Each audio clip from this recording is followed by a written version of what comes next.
సూర్యాపేట జిల్లా హుజూర్నగర్లో దేవి శరన్నవరాత్రి ఉత్సవాల్లో భాగంగా ఈ రోజు శనివారం 3వ రోజు స్థానిక స్వయంభు కనకదుర్గమ్మ తల్లి శ్రీ అన్నపూర్ణాదేవి అలంకారంలో భక్తులకు దర్శనమిస్తున్నారు.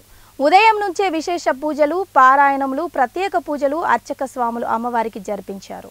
సకల దానములలో అత్యుత్తమమైనది అన్నదానం. లోకులకు క్షుధార్తి తీర్చే మాతృ స్వరూపమే అన్నపూర్ణాదేవి అవతార అంతరార్థం. వామహస్తంలో రసాన్న ప్రసన్న పాత్ర ధరించి ఆది భిక్షువుగా యాచించవచ్చిన లయకారుడైన విశ్వేశ్వరునికి భోజన ప్రదానం చేస్తున్నట్లు దేవిని అలంకరించి లోక పోషకురాలైన అన్నపూర్ణాదేవి రూపంలో దుర్గాదేవిని దర్శించుకుంటే కాశీ వెళ్లి వచ్చినంత పుణ్యం లభిస్తుందని ఆలయ ప్రధాన అర్చకులు నరిగిరినాథుని రంగ భట్టాచార్యులు భక్తులను ఉద్దేశించి ప్రసంగించారు. భక్తులకి అనుగ్రహిస్తుంది. ఈరోజు అమ్మవారు వామహస్తంచే పాయసాన్ని వండించి లయకారకుడైనటువంటి శివుడికి స్వయంగా అందజేస్తున్నటువంటి యొక్క చిత్రాన్ని ఈరోజు మనం మన గుడిలో చూస్తున్నాం.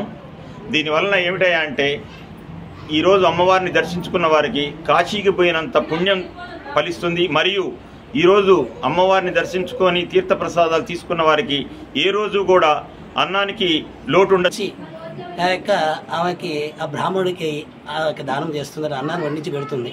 కాబట్టి కాశీలో ఉన్నవారికి ఎప్పుడూ కూడా అన్నానికి లోటు ఉండదు. అదేవిధంగా ఈరోజు అట్లాంటి ఆ స్థానంలో ఉన్నవారికి ఎలాంటి ఫలితం ఉంటుందో మనం కూడా ఆ ఫలితాన్ని పొందడం కోసం ప్రతి గ్రామంలో కూడా మనం అమ్మవారిని ఉంచుకొని ఈ విధంగా అన్నపూర్ణాదేవిగా అలంకరించుకొని సాక్షాత్తు కాశీ విశ్వనాథుడికే భిక్షను వసంగిన పార్వతీదేవిగా అన్నపూర్ణాదేవిగా ఈరోజు మనం దర్శనం చేసుకుంటూ ఉన్నాం.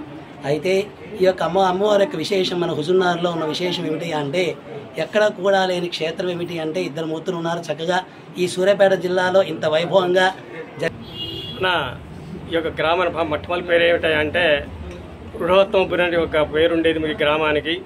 తర్వాత హుజూర్ నటువంటి పరిపాలించడానికి హుజూర్ నగర్ అని వచ్చింది. తర్వాత పోచించల్ల గ్రామం కూడా పేరు వచ్చింది. కొన్ని సంవత్సరాల యొక్క ఆలయంలో నవరాత్రి అతి వైభవంగా జరుపుకుంటున్నాం. అంతేగా